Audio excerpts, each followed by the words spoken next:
Malaysian food review by a werewolf. Nasi lemak, the national dish. The stall owner presented a fragrant pyramid of coconut rice, topped with a fiery sambal, crispy anchovies, ikan bilis, a slice of cucumber, and a hard-boiled egg, all lovingly wrapped in a banana leaf. Barty's review: the aroma of the coconut milk-infused rice is intoxicatingly earthy. The sambal is a punchy, complex heat, a welcome warmth after a long flight, though I find myself sweating through my already slightly too tight linen shirt. But, the ikan bilis. They are wonderfully crunchy. In fact, they remind me of the tiny bones I sometimes, well, never mind.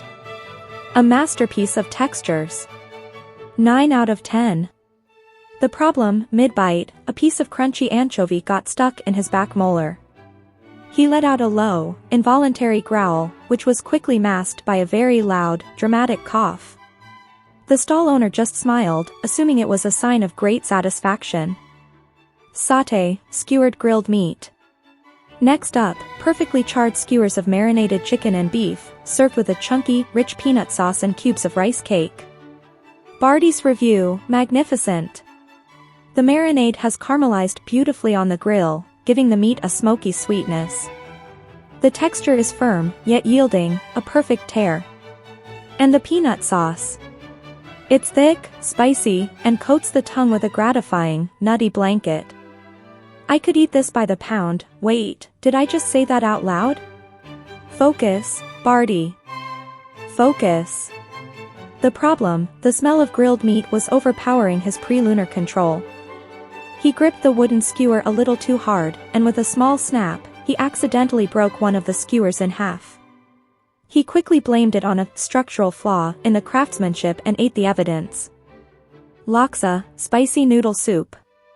A massive bowl of curry-based broth, thick rice noodles, chicken, shrimp, and bean sprouts arrived. The aroma was a potent mix of spices, coconut, and a hint of something fermented. Barty's review: a sensory explosion.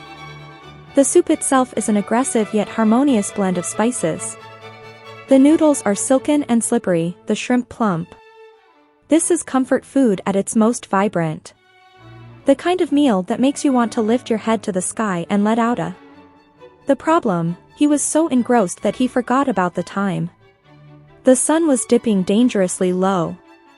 As he reached for a spoonful of broth, he felt the telltale tingle. A small patch of dark, coarse hair sprouted instantly on the back of his hand, right near the knuckles. He panicked, shoved his hand under the table, and dramatically declared the broth was too hot to touch, forcing him to review it with only his nose for a solid minute. Kim Wee. For a palate cleanser, he was presented with a colorful platter of local sweets: the green, pandan-flavored kisari muka and the pink, layered ki lapis. Barty's review: a delicate, sugary reprieve. The kisari muka is a beautiful contrast: sticky rice base, custard-like pandan top.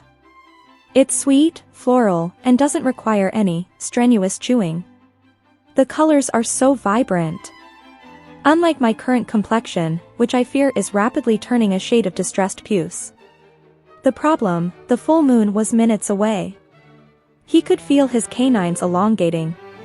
Trying to maintain control, he took a tiny, gentle bite of the ki lapis. Unfortunately, the combination of his rapidly expanding jaw and his desire for a gentle nibble resulted in him accidentally inhaling the entire stack of pink and white layers in one large, gulping breath. Sendal.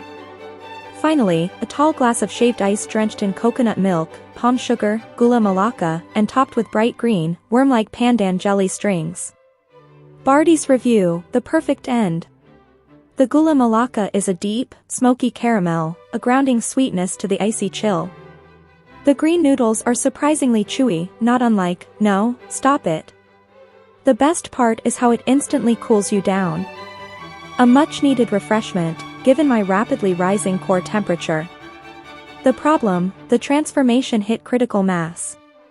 As he set down his spoon, his face elongated, his fur bristled, and his final, desperate words, written in bold, shaky letters in his notebook, were, "Must find bush." A moment later, a fully transformed, magnificent werewolf, still wearing a neatly pressed linen shirt, now shredded and clinging to his enormous pectoral muscles, bolted out the door and into the nearby park, letting out a magnificent, full-throated awoo of both lunar pain and gastronomic satisfaction. The stall owner just shrugged, wiped down Barty's table, and chuckled. Always a dramatic one, that orang-puty, white person. Must have really liked the sendal.